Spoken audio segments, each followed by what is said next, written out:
Yo, what's up guys? Ako nga pala si X Tyler at ito another client na naman tayo guys at pangatlong client na natin to ngayong araw. Maraming salamat sa sumusuporta sa Ink Tyler Tattoo at sa mga patuloy na nagtitiwala dyan. Maraming salamat po sa inyo mga idol.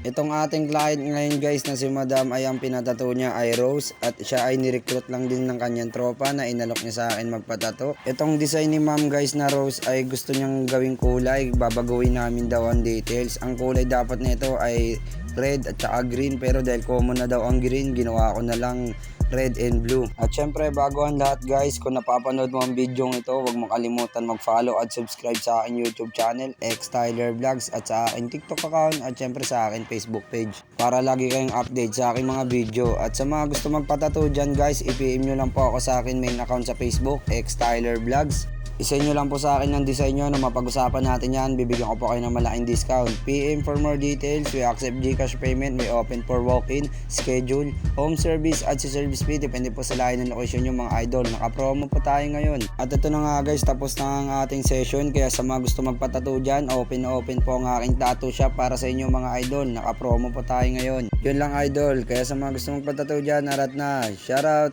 peace out, X Tyler. Woo!